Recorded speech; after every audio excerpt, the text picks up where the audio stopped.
Hello my dear sewing friends, and yes, you read that right. Today we're making 1 hour shorts, and for that you only need 3 measurements. So this is a very quick and easy project, just like we love it. And I don't think I have to tell you that you can wear these out. You can make these to wear at home as pajama pants or pajama shorts. So really possibilities are endless, and this is such a quick and easy project that it will be great for any skill level. So you can totally do it. And not to mention that if you really wanted to try to sew pants or shorts before, this is a great project to get started with that. So let's dive right into it. The 3 measurements that you're going to need to create this pattern is body rise, your hip circumference, and also the actual length of your shorts or the pants that you're going to make. So let me show you how to take those measurements. I'm going to start by tying a cord around my waist to mark its placement. Then take your measuring tape and measure the fullest part of your hips. After that, take your measuring tape, place one end of it on your waist where you have the cord, and drop it as long or as short as you would like it to be to determine the actual length of the shorts. The last measurement we need is taking by sitting down on a flat surface and placing a ruler perpendicular to the surface and then measuring the distance from the surface to the cord tied around your waist, just like you see me do on the screen. And a quick reminder, if you are a member of this channel, then you do have step-by-step instructional sheets on how to draft these shorts available for you as a perk for being a member. Alright, now that you have all of those measurements, go ahead and write them down so that they're right in front of you. Grab a piece of pattern paper or just tape printer sheets together or use old newspapers, and let's put these measurements into use. Now, to make this super easy, we're actually going to start drafting our pattern by making a rectangle. And as always, we're starting our work with the back pattern piece. Here you see me draw a measurement of 1/4 of your full hip circumference plus 1 inch. So 1/4 of your hip circumference plus 1 inch to account for the ease. And that's what you see right over here. For the sides of the rectangle, we're actually going to use the length of the garment. So however long you want your shorts to be, that's what you're going to draw next for the sides of your rectangle. And to complete the bottom of your rectangle, you're just going to connect one side to another. Easy as that. And let's move on to the next step. Now, for this next step, you're going to take your body rise measurement, and starting at the top, you're going to take your ruler and then you're going to mark that body rise measurement like so. So make a little mark right over here. And now to the left of that mark, this is the measurement that we're going to place. Now, the measurement that you took for the top of your rectangle, which was 1/4 of your hip circumference plus 1 inch, you want to take that measurement right over here and you want to divide it in half. And then we're going to add 5/8 of an inch, and that's what you see me measure on your screens right now. For this next step, it's really easy. Go ahead and divide this distance in half and mark that measurement on your pattern. Before we move forward, go ahead and complete the bottom of your shorts like this by drawing straight lines with 90-degree angles. Alright, only a couple of steps left, and for this next one, from this corner right over here, you are going to draw a line that is 1 3/4 inches long at a 45-degree angle. Now, if you don't necessarily remember what a 45-degree angle is, here's a little cheat sheet. If you draw a square, a 45-degree angle is when you connect 2 opposite corners of that square, and that's how you're going to get this line. Now, to create the curve of the crotch, you're going to connect these 3 points. Go ahead and take a pencil and create a really nice curved line that would look like so. Once you're happy with it, we're going to move on to the next and last step for this back pattern piece. Now, usually your back area has more volume than your front area when we talk about the bottom part of your body. And because of that, we're actually going to raise this side over here by 5/8 of an inch. And then we're going to slowly curve it in towards the other side. That way you will get more length and more coverage in the back of your shorts. Alright, your back pattern piece is ready. So let's get started with the front pattern piece. Now for the front pattern piece, the steps are actually really simple, and to make it even easier, we're going to take the back pattern piece and we're going to copy a few pattern markings. So first we're going to copy the original rectangle with which we started the back pattern piece. And then we're also going to mark the body rise, and then we're also going to divide that distance in half as well. Now for this measurement right over here, we're going to do exactly the same thing as we did for the back pattern piece. We're going to take the measurement that we used for the top of the rectangle and divide it in half. But this time we're going to decrease it by 5/8 of an inch. So for the back pattern piece, we added 5/8 of an inch. But for the front pattern piece, we're going to decrease it by 5/8 of an inch. Now go ahead and complete the bottom of the pattern. Once that is done, from this corner over here at a 45-degree angle, just like we did for the back, you're going to draw a line that is going to be 1.5 inches long, just like so. And once that is done, we're going to connect these 3 points with a curved line, just like we did for the back. Now remember how for the back pattern piece we actually raised center back side by 5/8 of an inch. Well, for the front pattern piece we're actually going to decrease the center front side by 3/8 of an inch, and that's what you see me do on the screen right now. Now here's an extra little tip. If you want your shorts to look like culottes, which essentially this is what these are, then leave everything as is. But if you want a little bit less fabric in your crotch area and in your leg area, then do the following steps as you see me do on the screens on both pattern pieces, the front and the back. The amount that I'm taking is 1 inch.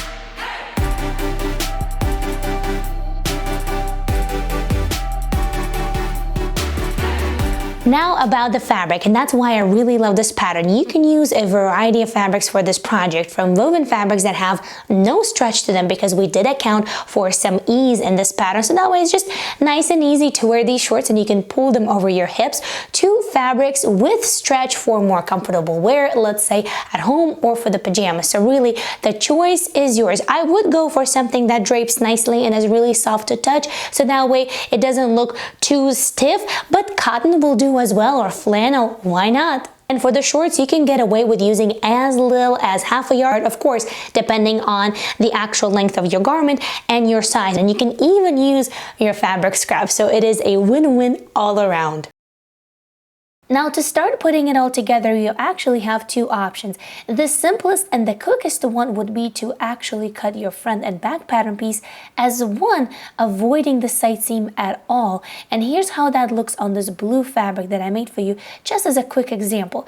You will see me put two pattern pieces on top of it, and you see that there's no side seam at all, and then the pattern piece has been cut as one for the front and back pattern. However, that does not allow you to make a pocket unless you want to do a patch pocket. Now, if you do want to do a pocket, here's how. Go ahead and take some pattern paper, place your hand on it, and mark 4 sides of it by leaving a little bit of extra room for your hand to move inside of your pocket. I would say 1 inch to each side would be great. Of course, you can always adjust it for more or less depending on your own personal preference. And then draw a rectangle. You will need to cut 2 of these, since we will need 2 pattern pieces for your pocket. Now, once that is done, take the rectangles that you have for the pockets and align them with the top of the front pattern piece for the shorts. And make sure that you adjust the top seam to match the front of the shorts. After that, we will need to make sure that we actually mark the entrance of your pocket, so that way you can put your hand in it.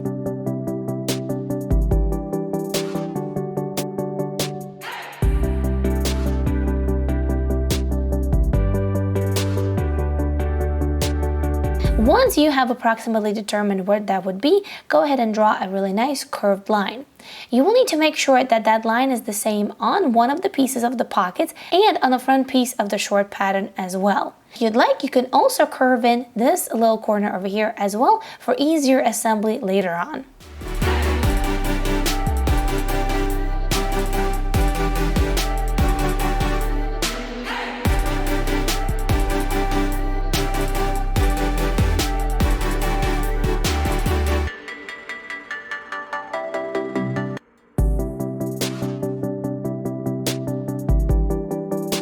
Now you have two pattern pieces for the pockets, and when you put it all together, it will look like so.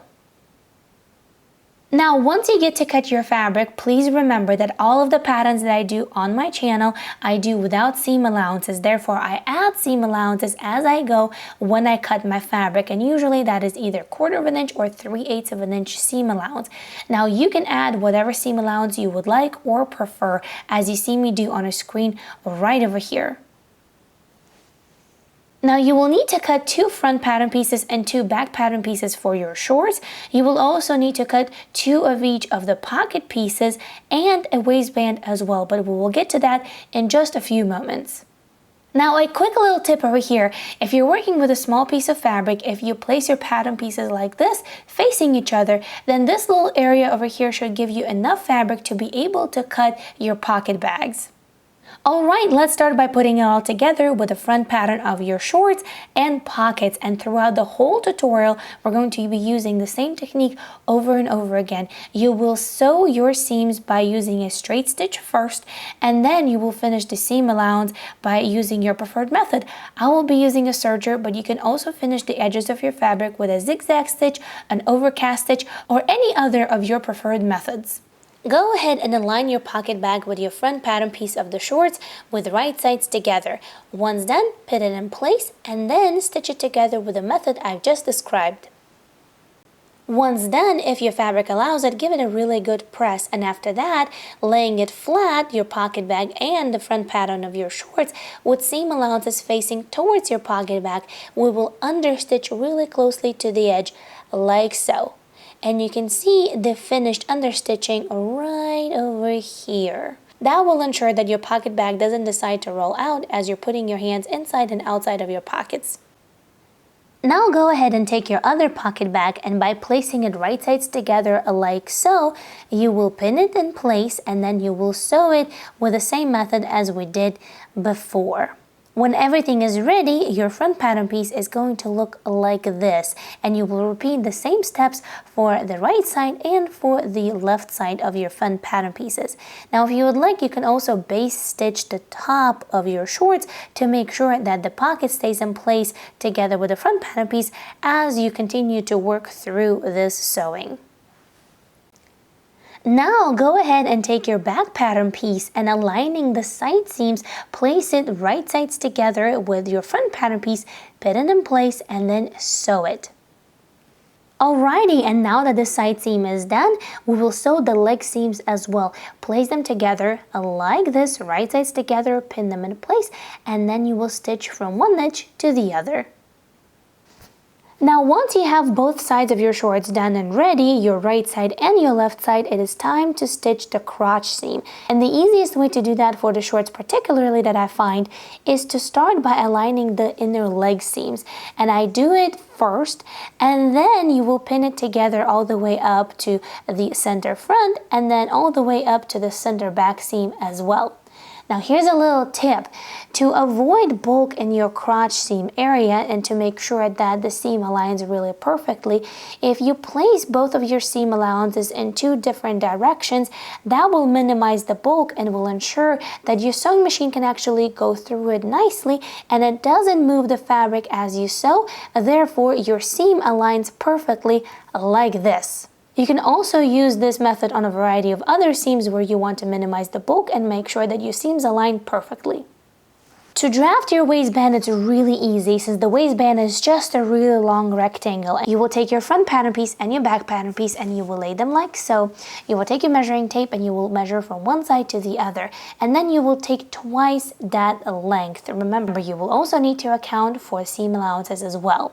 Now that will be the length of your waistband. I will be doing just one long rectangle with one seam. Now for the width of your waistband, you will take the elastic that you're going to use for it and you will take twice the width of the elastic plus ½ an inch, and that ½ an inch will account for the movement of the elastic inside of that waistband. Now once you have added all of your seam allowances, go ahead and cut your fabric out. First thing that you're going to do with your waistband is you're going to sew the short ends. However, you will need to leave a little opening in your waistband for your elastic to go through. And in this case, seam allowances we will serge or zigzag separately instead of doing them together, because we will need to press them open for that opening to be available for the waistband. Now go ahead and fold your waistband in half, making sure that that little opening for the elastic is facing to the inside of the waistband. And then divide the length of your waistband in 4 equal parts and mark it with the pins. Now you will align those 4 equal parts with center front, center back, and 2 of the side seams of your shorts.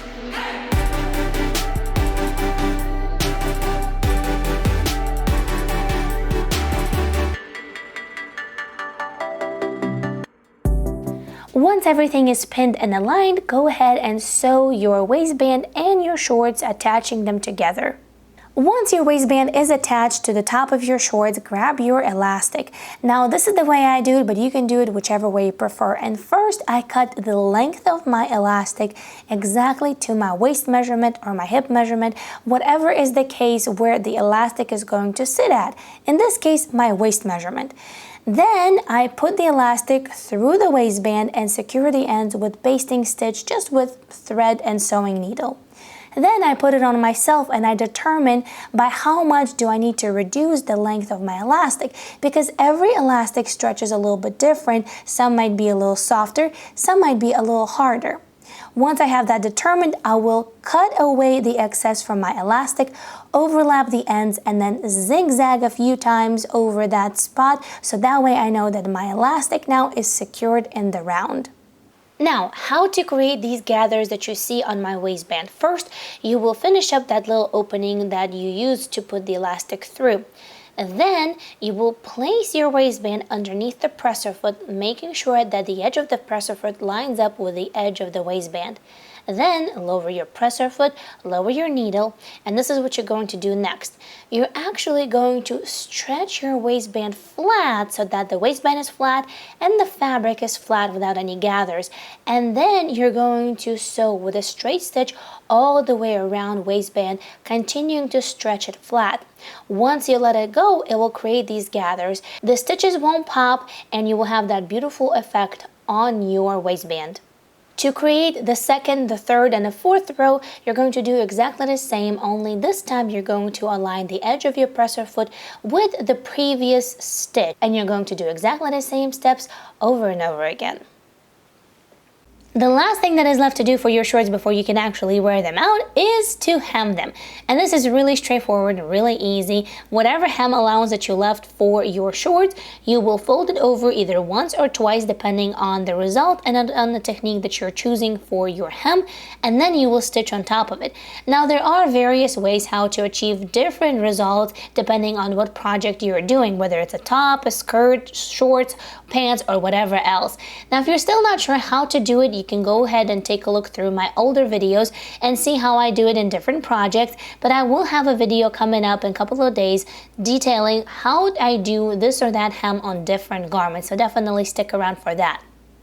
Now you just have to tidy up all loose threads, secure all of them, and you are ready to rock your new shorts. And that's it. And let me ask you this, wasn't that really easy and pretty straightforward? It definitely was. And I told you, if I can do it, then you can do it as well. So I truly hope that this gave you the courage, the inspiration, the enthusiasm to make your own short patterns, to sew them up, and definitely rock them this summer season or whatever season you're in right now. If you did enjoy this video, then I think you would love this video right over here as well. It also tells you about how to make something beautiful for yourself in as little time as possible. So definitely check it out right over there, and I'll see you in the next video very, very soon. Make something beautiful for yourself because I know you can do it. Bye.